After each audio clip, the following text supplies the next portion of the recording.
The Deceitful Marriage, written by Miguel de Cervantes. From the Hospital of the Resurrection, which stands just beyond the Puerta del Campo in Valladolid, there issued one day a soldier, who, by the excessive paleness of his countenance and the weakness of his limbs, which obliged him to lean upon his sword, showed clearly to all who set eyes on him that, though the weather was not very warm, he must have sweated a good deal in the last few weeks. He had scarcely entered the gate of the city with tottering steps when he was accosted by an old friend who had not seen him for the last 6 months, and who approached the invalid, making signs of the cross as if he had seen a ghost. "What is all this?" he cried. "Do I indeed behold the Señor Alferez Campuzano? Is it possible that I really see you in this country? Why, I thought you were in Flanders trailing a pike instead of hobbling along with your sword for a walking stick. How pale, how emaciated you look." As to whether I am in this country or elsewhere, Señor Licenciate Peralta, the fact that you now see me is a sufficient answer, replied Campuzano. As for your other questions, all I can tell you is that I have just come out of that hospital, where I have been confined for a long time in a dreadful state of health, brought upon me by the conduct of a woman I was indiscreet enough to make my wife. "You have been married, then?" said Peralta. "Yes, señor." "Married without benefit of clergy, I presume. Marriages of that sort bring their own penance with them." Whether it was without benefit of clergy, I cannot say, replied the alferez. but I can safely aver that it was not without benefit of physic. Such were the torments of body and soul which my marriage brought upon me, that those of the body cost me 40 sudations to cure them, and as for those of the soul, there is no remedy at all that can relieve them. But, excuse me, if I cannot hold a long conversation in the street, another day I will, with more convenience, relate to you my adventures, which are the strangest and most singular you ever heard in all the days of your life." "That will not do," said the licentiate. "I must have you come to my lodgings, and there we will do penance together. You will have an olla, very fit for a sick man, and though it is scantly enough for 2, we will make up the deficiency with a pie and a few slices of root ham, and, above all, with a hearty welcome, not only now, but whenever you choose to claim it." Campuzano accepted the polite invitation. They turned into the church of San Lorente and heard Mass, and then Peralta took his friend home, treated him as he had promised, repeated his courteous offers, and requested him after dinner to relate his adventures. Campuzano, without more ado, began as follows. You remember, Señor Licenciato Peralta, how intimate I was in this city with Captain Pedro de Herrera, who is now in Flanders. "I remember it very well," replied Peralta. Well, one day, when we had done dinner in the Posada de la Solana, where we lived, there came in 2 ladies of genteel appearance, with 2 waiting women. One of the ladies entered into conversation with the captain, both leaning against a window. The other sat down in a chair beside me, with her veil low down, so that I could not see her face, except so far as the thinness of the texture allowed. I entreated her to do me the favor to unveil, but I could not prevail, which the more inflamed my desire to have sight of her. But what especially increased my curiosity was that, whether on purpose or by chance, the lady displayed a very white hand with very handsome rings. At that time, I made a very gallant appearance with that great chain you have seen me wear, my hat with plumes and bands, my flame-colored military garments, and, in the eyes of my own folly, I seemed so engaging that I imagined all the women must fall in love with me. Well, I implored her to unveil. "Be not importunate," she replied. "I have a house. Let a servant follow me. For though I am of more honorable condition than this reply of mine would indicate, yet for the sake of seeing whether your discretion corresponds to your gallant appearance, I will allow you to see me with less reserve." I kissed her hand for the favor she granted me, in return for which I promised mountains of gold. The captain ended his conversation, the ladies went away, and a servant of mine followed them. The captain told me that what the lady had been asking of him was to take some letters to Flanders to another captain, who she said was her cousin, though he knew he was nothing but her gallant. For my part, I was all on fire for the snow-white hands I had seen, and dying for a peep at the face. So I presented myself next day at the door which my servant pointed out to me, and was freely admitted. I found myself in a house very handsomely decorated and furnished, in presence of a lady about 30 years of age, whom I recognized by her hands. Her beauty was not extraordinary, but of a nature well suited to fascinate in conversation, for she talked with a sweetness of tone that won its way through the ears to the soul. I had long tete-a-tetes with her, in which I made love with all my might. I bragged, bounced, swaggered, offered, promised, and made all the demonstrations I thought necessary to work myself into her good graces. But as she was accustomed to such offers and protestations, she listened to them with an attentive but apparently far from credulous ear. In short, during the 4 days I continued to visit her, our intercourse amounted only to talking soft nonsense, without my being able to gather the tempting fruit. In the course of my visits, I always found the house free from intruders, and without a vestige of pretended relations or real gallants. She was waited on by a girl in whom there was more of the rogue than the simpleton. At last, resolving to push my suit in the style of a soldier who was about to shift his quarters, I came to the point with my fair one. Doña Estefanía de Caicedo, for that is the name of my charmer, and this was the answer she gave me. "Señor Alférez Campuzano, I should be a simpleton if I sought to pass myself off on you for a saint. I have been a sinner, aye, and am one still, but not in a manner to become a subject of scandal in the neighborhood or of notoriety in public. I have inherited no fortune, either from my parents or any other relation, and yet the furniture of my house is worth a good 2,500 ducats, and would fetch that sum it put up to auction at any moment. With this property, I look for a husband to whom I may devote myself in all obedience, and with whom I may lead a better life, whilst I apply myself with incredible solicitude to the task of delighting and serving him. For there is no master cook who can boast of a more refined palate, or can turn out more exquisite ragouts and made dishes than I can, when I choose to display my housewifery in that way. I can be the major domo in the house, the tidy wench in the kitchen, and the lady in the drawing room. In fact, I know how to command and make myself obeyed. I squander nothing and accumulate a great deal. My coin goes all the further for being spent under my own directions. My household linen, of which I have a large and excellent stock, did not come out of drapers' shops or warehouses. These fingers and those of my maidservants stitched it all, and it would have been woven at home had that been possible. If I give myself these commendations, it is because I cannot incur your censure by uttering what it is absolutely necessary that you should know. In fine, I wish to say that I desire a husband to protect, command, and honor me, and not a gallant to flatter and abuse me. If you like to accept the gift that is offered you, here I am, ready and willing to put myself wholly at your disposal, without going into the public market with my hand, for it amounts to no less to place oneself at the mercy of matchmakers' tongues, and no one is so fit to arrange the whole affair as the parties themselves." My wits were not in my head at that moment, but in my heels.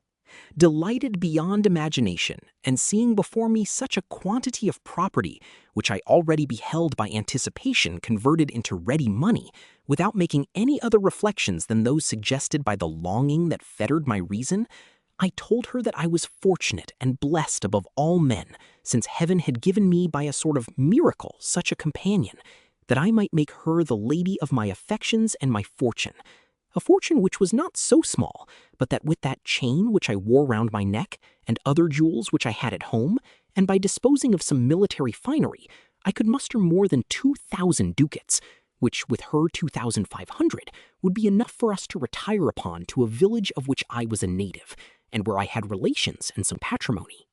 Its yearly increase, helped by our money, would enable us to lead a cheerful and unembarrassed life. In fine, our union was at once agreed on.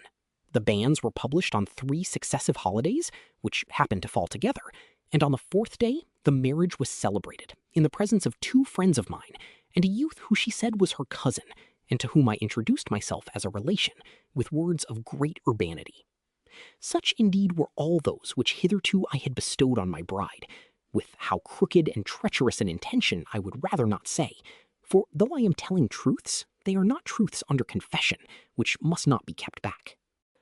My servant removed my trunk from my lodgings to my wife's house.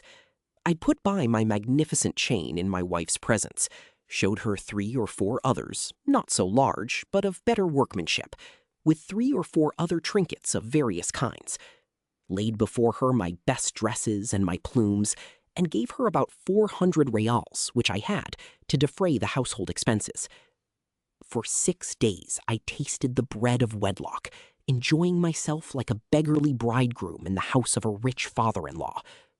I trod on rich carpets, lay in holland sheets, had silver candlesticks to light me, breakfasted in bed, rose at 11 o'clock, dined at 12, and at 2 took my siesta in the drawing-room. Doña Estefanía and the servant girl danced attendance upon me. My servant, whom I had always found lazy, was suddenly become nimble as a deer. If ever Doña Estefanía quitted my side, it was to go to the kitchen and devote all her care to preparing fricassees to please my palate and quicken my appetite. My shirts, collars, and handkerchiefs were of very aranjuez of flowers, so drenched they were with fragrant waters. Those days flew fast, like the years which are under the jurisdiction of time, and seeing myself so regaled and so well treated, I began to change for the better the evil intention with which I had begun this affair. At the end of them, one morning, whilst I was still in bed with Doña Estefanía, there was a loud knocking and calling at the street door. The servant girl put her head out of the window and immediately popped it in again, saying, There she is, sure enough. She has come sooner than she mentioned in her letter the other day, but she is welcome. Who's come, girl? said I. Who? She replied, Why, my lady Doña Clementa Bueso, and with her Señor Don Lope Meléndez de Almendares, with 2 other servants, and Ortigosa, the dueña she took with her. Bless me! Run, wench, and open the door for them! Doña Estefanía now exclaimed, And you, Señor, as you love me, don't put yourself out, or reply for me to anything you may hear said against me. Why, who is to say anything to offend you, especially when I am by? Tell me, who are these people whose arrival appears to have upset you? I have no time to answer. said Doña Estefanía. Only be assured that whatever takes place here will be all pretended, and bears upon a certain design which you shall know by and by. Before I could make any reply to this, in walked Doña Clementa Bueso, dressed in lustrous green satin, richly laced with gold, a hat with green, white, and pink feathers, a gold hatband, and a fine veil covering half her face. With her entered Don Lope Meléndez de Almendares in a traveling suit, no less elegant than rich. The dueña Ortigosa was the first who opened her lips, exclaiming, Saints and angels, what is this? My lady Doña Clementa's bed occupied, and by a man, too. Upon my faith, the Señora Doña Estefanía has availed herself of my lady's friendliness to some purpose. That she has, Ortigosa. replied Doña Clementa. But I blame myself for never being on my guard against friends who can only be such when it is for their own advantage. To all this, Doña Estefanía replied, Pray, do not be angry, my lady Doña Clementa.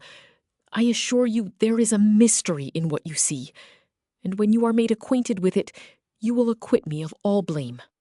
During this time, I had put on my hose and doublet, and Doña Estefanía, taking me by the hand, led me into another room.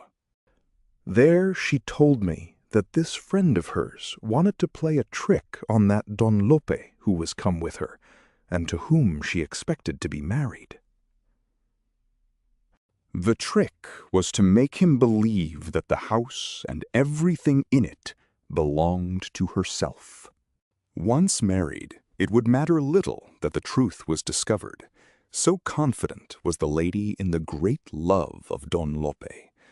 The property would then be returned, and who could blame her, or any woman, for contriving to get an honorable husband, though it were by a little artifice? I replied that it was a very great stretch of friendship she thought of making, and that she ought to look well to it beforehand, for very probably she might be constrained to have recourse to justice to recover her effects. She gave me, however, so many reasons, and alleged so many obligations by which she was bound to serve Doña Clementa, even in matters of more importance, that much against my will, and with sore misgivings, I complied with Doña Estefania's wishes, on the assurance that the affair would not last more than 8 days, during which we were to lodge with another friend of hers. We finished dressing. She went to take her leave of the Señora Doña Clementa Bueso and the Señor Lope Melendez Almendares, ordered my servant to follow her with my luggage, and I too followed without taking leave of anyone. Doña Estefanía stopped at a friend's house and stayed talking with her a good while, leaving us in the street, till at last a girl came out and told me and my servant to come in. We went upstairs to a small room in which there were 2 beds so close together that they seemed but one, for the bedclothes actually touched each other. There we remained 6 days, during which not an hour passed in which we did not quarrel, for I was always telling her what a stupid thing she had done in giving up her house and goods, though it were to her own mother. One day, when Doña Estefanía had gone out, as she said, to see how her business was going on, the woman of the house asked me what was the reason of my wrangling so much with my wife, and what had she done for which I scolded her so much, saying it was an act of egregious folly rather than of perfect friendship. I told her the whole story, how I had married Doña Estefanía, the dower she had brought me, and the folly she had committed in leaving her house and goods to Doña Clementa, even though it was for the good purpose of catching such a capital husband as Don Lope. Thereupon the woman began to cross and bless herself at such a rate, and to cry out, "Oh, Lord! Oh, the jade!" that she put me into a great state of uneasiness. At last, Señor Alférez, said she, "I don't know, but I am going against my conscience in making known to you what I feel would lie heavy on it if I held my tongue. Here goes, however, in the name of God. Happen what may, the truth forever, and lies to the devil. The truth is that Doña Clementa Bueso is the real owner of the house and property which you have had palmed upon you for a dower. The lies are every word that Doña Estefanía has told you, for she has neither house nor goods, nor any clothes besides those on her back. What gave her an opportunity for this trick was that Doña Clementa went to visit one of her relations in the city of Plasencia, and there to perform a novenary in the church of Our Lady of Guadalupe, meanwhile leaving Doña Estefanía to look after her house, for in fact they are great friends. And after all, rightly considered, the poor señora is not to blame, since she has had the wit to get herself such a person as the Señor Alférez for a husband. Here she came to an end, leaving me almost desperate, and without doubt I should have become wholly so if my guardian angel had failed in the least to support me, and whisper to my heart that I ought to consider I was a Christian, and that the greatest sin men can be guilty of is despair, since it is the sin of devils. This consideration, or good inspiration, comforted me a little. Not so much, however, but that I took my cloak and sword and went out in search of Doña Estefanía, resolved to inflict upon her an exemplary chastisement. But chance ordained, whether for my good or not, I cannot tell, that she was not to be found in any of the places where I expected to fall in with her. I went to the church of San Lorente, commended me to Our Lady, sat down on a bench, and in my affliction fell into so deep a sleep that I should not have awoke for a long time if others had not roused me. I went with a heavy heart to Doña Clementa's, and found her as much at ease as a lady should be in her own house. Not daring to say a word to her, because Señor Don Lope was present, I returned to my landlady, who told me she had informed Doña Estefanía that I was acquainted with her whole roguery, that she had asked how I had seemed to take the news, that she, the landlady, said I had taken it very badly, and had gone out to look for her, apparently with the worst intentions, whereupon Doña Estefanía had gone away, taking with her all that was in my trunk, only leaving me one traveling coat. I flew to my trunk and found it open, like a coffin waiting for a dead body, and well might it have been my own, if sense enough had been left me to comprehend the magnitude of my misfortune. Great it was, indeed.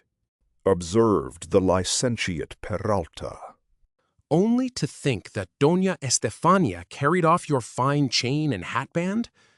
Well, it is a true saying, misfortunes never come single. I do not so much mind that loss, replied the alferez. Since I may apply to myself the old saw, my father-in-law thought to cheat me by putting off his squinting daughter upon me, and I myself am blind of an eye. I don't know in what respect you can say that, replied Peralta. Why, in this respect, that all that lot of chains and gewgaws might be worth some 10 or 12 crowns. Impossible! exclaimed the licentiate. For that which the Señor Alferez wore on his neck must have weighed more than 200 ducats. So it would have done, replied the alferez. if the reality had corresponded with the appearance. But all is not gold that glitters, and my fine things were only imitations, but so well made that nothing but the touchstone or the fire could have detected that they were not genuine. So then, it seems to have been a drawn game between you and the Señora Doña Estefanía, said the licentiate. So much so that we may shuffle the cards and make a fresh deal. Only the mischief is, Señor Licenciato, that she may get rid of my mock chains, but I cannot get rid of the cheat she put upon me. For in spite of my teeth, she remains my wife. You may thank God, Señor Campuzano. Narrator. Licenciado Peralta. Alférez Campuzano. Doña Estefanía de Caicedo. Servant girl. Doña Clementa Bueso. Ortigosa. Landlady, and their variants. Said Peralta. That your wife has taken to her heels, and that you are not obliged to go in search of her. Very true.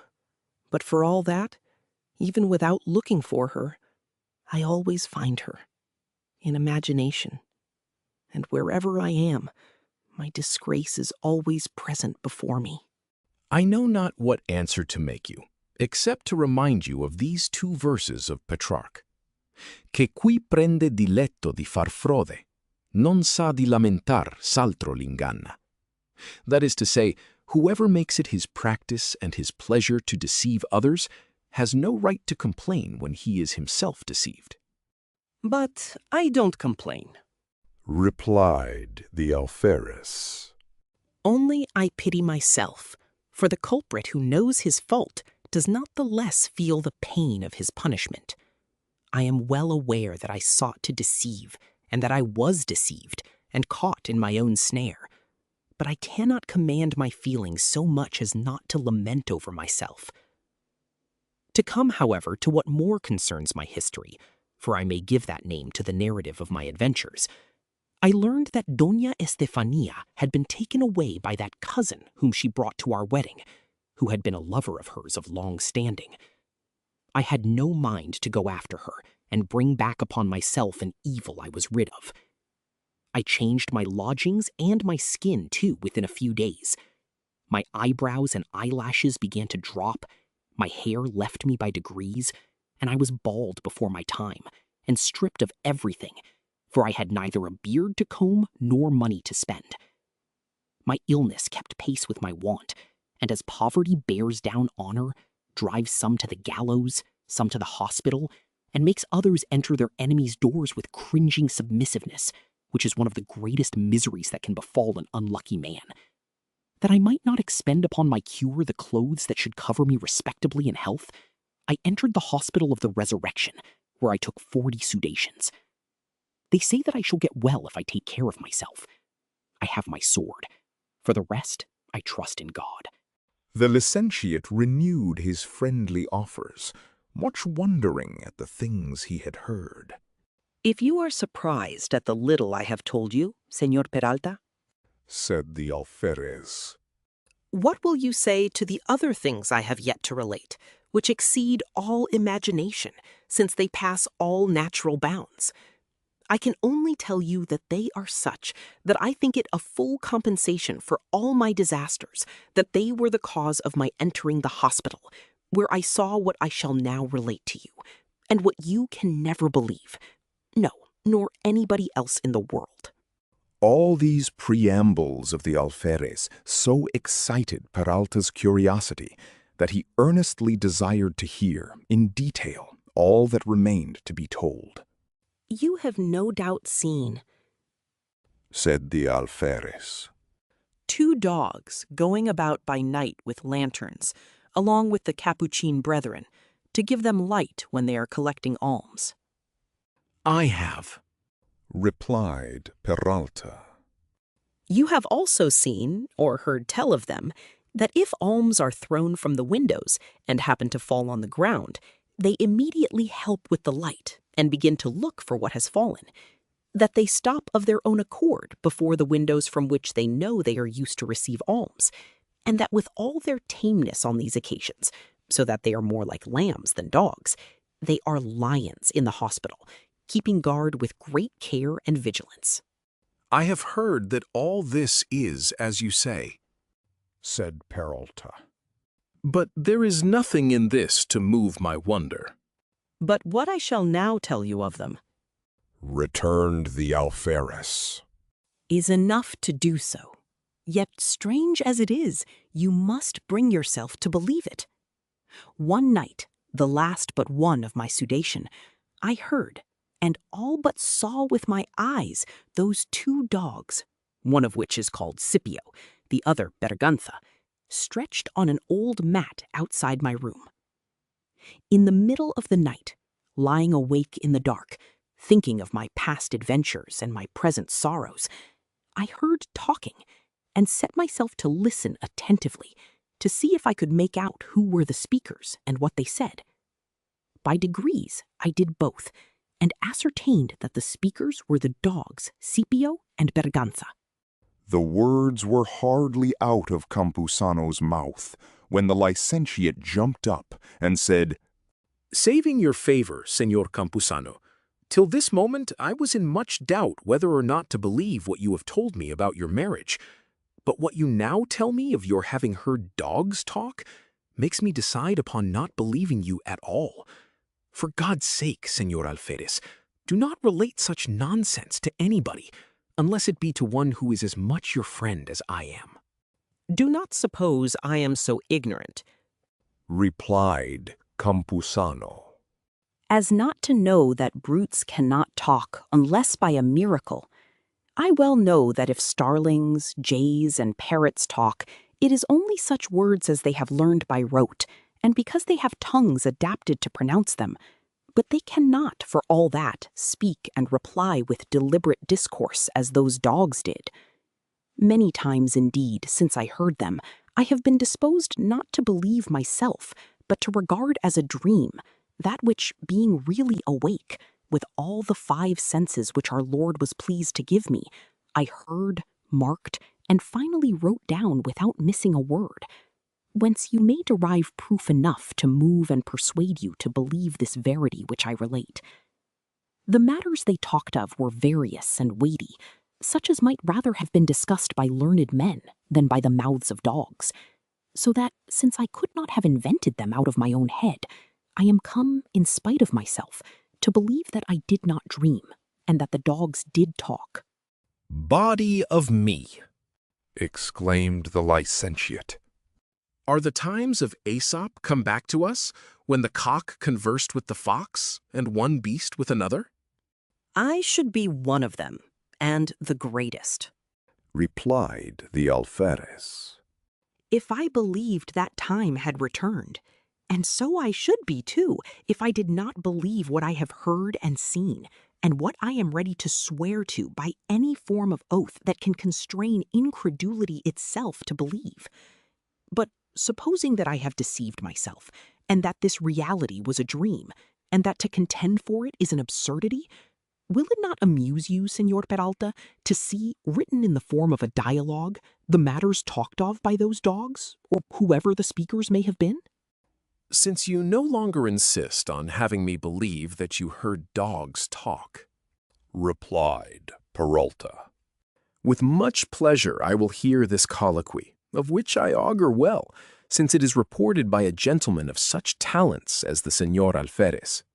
Another thing I have to remark said Campuzano.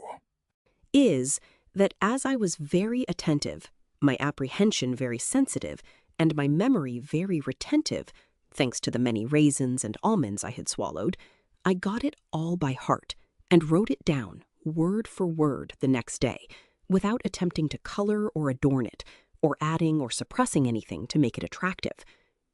The conversation took place not on one night only, but on 2 consecutive nights, though I have not written down more than one dialogue, that which contains the life of Berganza. His comrade Scipio's life, which was the subject of the second night's discourse, I intend to write out, if I find that the first one is believed, or at least not despised. I have thrown the matter into the form of a dialogue to avoid the cumbrous repetition of such phrases as, said Scipio, replied Berganza. So saying, he took a roll of paper out of his breast pocket and put it in the hands of the licentiate, who received it with a smile, as if he made very light of all he had heard, and was about to read. I will recline on this sofa, said the alferez. whilst you are reading those dreams, or ravings, if you will, which have only this to recommend them, that you may lay them down when you grow tired of them. Make yourself comfortable, said Peralta. and I will soon dispatch my reading. The alferez lay down. The licentiate opened the scroll, and found it headed as follows. Colloquy of the Dogs. The licentiate's finishing of the colloquy and the awakening of the alferez occurred at the selfsame moment, and the licentiate said, Although this colloquy be but a fiction, and never actually occurred, it seems to me so well composed that the Señor Alferez may well proceed with the second. Encouraged by that opinion, replied the alferez.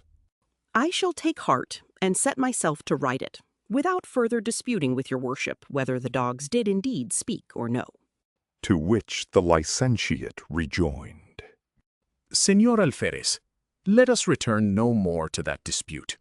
I perceive the artifice and the invention of the colloquy, and that sufficeth. Let us go to the espolón to recreate the eyes of the body, even as I have already recreated those of the understanding. Let us go! said the alferez. and with that they took their departure. If you liked it, give it a like and subscribe.